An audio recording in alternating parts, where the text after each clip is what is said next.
اسرائيلي في ارضنا. وساعتها اسرائيلي حقير حقير حقير. ايه يا منك ليه؟ انا بحب ادخل معاهم. الحقنا يا امن، الحقنا يا ساتر افضحينا. يا امان ده سوس يرضيك كده يا عم. وايه العذرة بنتي انت؟ كانت البرسيم اللي هو كان حاطط الجاموس. ايه هو الامريكي واتفقوا مع الاسرائيلي الصهيوني وجايين ارضنا عادي. كان قرع. بسنوات قرع وسلامات يا نهار اسود. انت الامين. لا انا دي البطيخه يا بيه.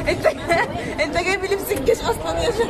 جاي لبس الجيش. انا على خلفيه كلنا رايك في الموضوع ده. الامريكيين والقاعد الطرف الناشئ والاخر المحرك الموضوع بلاد الشام. ايه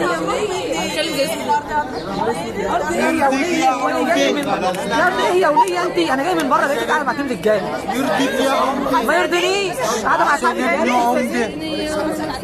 بقول له يرضيك يا ابو العيال، بيقول لي يرضيك يا عم. يلا رجاله كملوا يلا. كملوا يعني يا عم. انت فاكرنا بنمثل ولا بنمثل يعني؟ حسني بس يا بيه. ايه دي؟ ده بتقول عليك مش راجل يا ولد. بقول لها قاعده مع رجاله بتقول لي تحسب فيه راجل. اخويا اخر مره بقى انا لابس دي غصب عنك يا بيه. ده انا راجل من تعالى راجل وست بكون. ايوه اكيد. اخويا ده نايا كده هو. مش عاجبك ولا ايه يا عمدي؟ احسن اخد منك العموديه. ما تفتكرش يعني ان انت عشان عمده هتتنطط عليا. مين يا عموديه دي انت؟ هو انت طلعت عموديه ولا عمرك شفت عموديه من اصله؟ شايفك داني عندي العموديه في البيت يا مرات. عم ده كلهم حراميه. تفتكر ان انت سرقت عودين برسيم النهارده دلوقتي فين؟ داني حراميه ولا مش خليك حراميه؟ لي يا ربي. عشان مراتي وعيالي لازم اكلهم بدل ما تروح تاكل اكل الجاموس. وتقوم تاكلهم برسيم وتقول لهم ان هو اسمه ايه؟